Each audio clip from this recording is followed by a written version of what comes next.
When I first started doing comedy, all of my friends came to see me.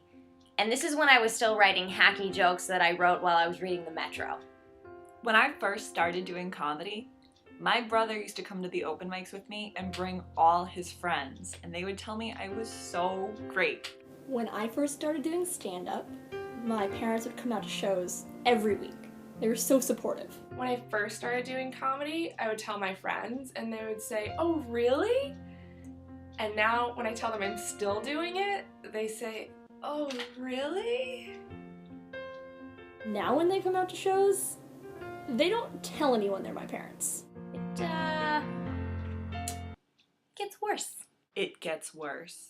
It gets worse. I once did a show where the host introduced me as, "This is the only woman on the show, so we figured we'd get her out of the way early." Once I was introduced as the completely wrong comic, but I didn't correct the host because I thought she was funnier than me. If you want a good spot on an open mic, you have to get there really, really early. I haven't had dinner in 8 months. One night you're getting heckled by someone yelling on stage, "Hey, show me your tits!" And it's your own boyfriend.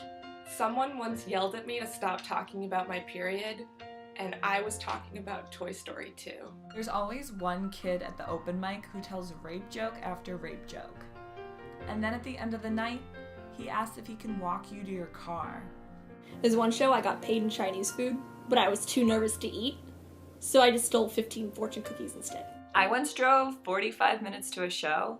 There was no audience, no stage, and no microphone. It was like being at an AA meeting with more alcoholics. Done a lot of shows in front of a big TV screen right behind you. Usually they're playing the Celtics, The Bruins. The Red Sox, The Patriots, an episode of Last Comic Standing. tennis. A bootleg copy of The Departed. Casey Affleck's demo reel.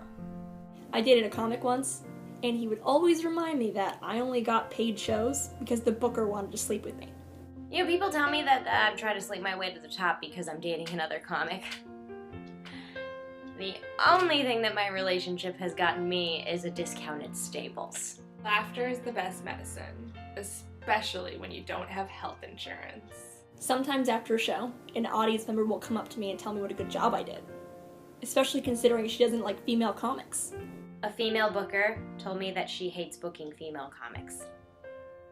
What? People think that female comedians only talk about dicks on stage. That is not true, okay? I also talk about my eating disorder. Usually the dick jokes that I write are funnier than the ones written by those who have dicks. Sometimes you make friends, and those friends come with you on road gigs. Yeah, I've made a lot of friends, especially with other female comics. Or, Femedians, as we like to call it. I hate her. I don't have any friends. It gets better. It gets better. It gets better. It gets better. Once the bartender gave me a free drink after my set because he felt bad. I once got paid in sex toys. I got paid $25 to host a show last month. I mean, not right away, but, the check came eventually. Hey, thanks for watching the It Gets Worse videos. If you are a comedian out there, send us your own It Gets Worse videos. Make one by yourself, make one with other comic friends. And email us at itgetsworsecomedy@gmail.com to find out about upload instructions.